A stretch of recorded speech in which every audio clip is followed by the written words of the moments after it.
Also from Little Falls, but we like to joke that Dave's from the west side of the river and I'm from the east side, so it's a little different farming practices on each side of the river. But my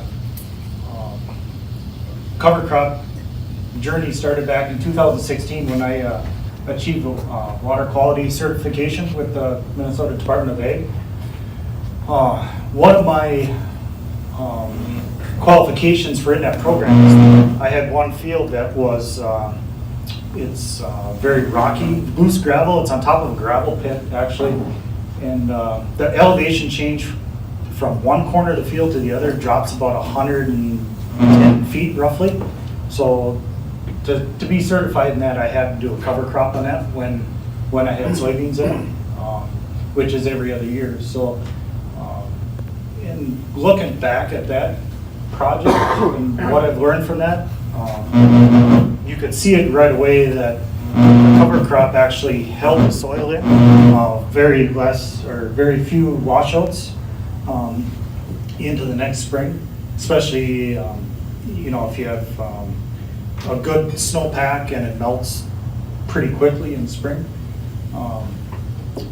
Moving on to my home farm actually, so the picture on the left here is soybean stubble that was seeded on October 5th, and I had manure knifed in from a neighboring dairy farm on the 10th. So the goal there was to get the cover crop out there and then have just the soil disturbance from the manure toolbar actually get the seed mixed in. So this photo was taken March 31st there. It's cereal rye of a bushel an acre, 60 pounds. So and that actually held up really well. And like David said, cereal rye, once that snow melts, it's 2 inches tall or so. But that will, if you don't get it sprayed off in spring, that will grow exponentially.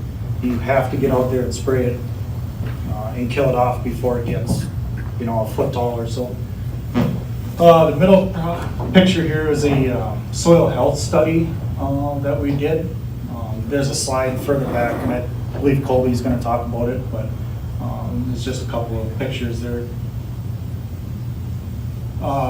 Going forward, the picture there is the toolbar that the manure applicators had. So, the bottom picture shows the after effects of the soybean field after they're done manuring. And I'm getting roughly in that 10 to 12,000 gallons an acre of manure out there. So it's not something you go out there and drive out there. Once the guys are done, you've got to leave it sit probably a week before you venture out there. Otherwise, you will come walking home. So the picture on the right here is my cover crop this year. That picture was taken end of October, probably. Yeah, beginning. Yeah, probably about 2 weeks after the manure guys were there. So, and even into November, you looked across that field, and you could see like a green mat out there. And it's coming up. It's it's probably 1.5 inches tall now. So it actually took off really nice. And that is a mixture of cereal rye and kale. So, what's the addition of kale intended to do? So the kale is a brassica. So the reason, and TJ can touch on it a little bit, but we use kale, I guess we use kale around here too, but it grows longer into the winter. So a lot of brassicas will terminate when it gets below 32 degrees, where kale will live longer into the season, so we get better growth out of it. It doesn't have a really big tuber like our traditional like turnips or radishes would. It's more of a pencil-like tuber.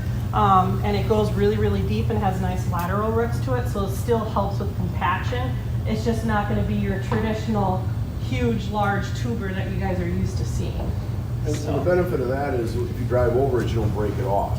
So like any of the tubers that stick out of the ground like the radish, once you drive over, you break it off, it's dead. The kale is at the surface. You can drive that down, it'll snap back up. And that's part of the reason, and it's a higher seed count.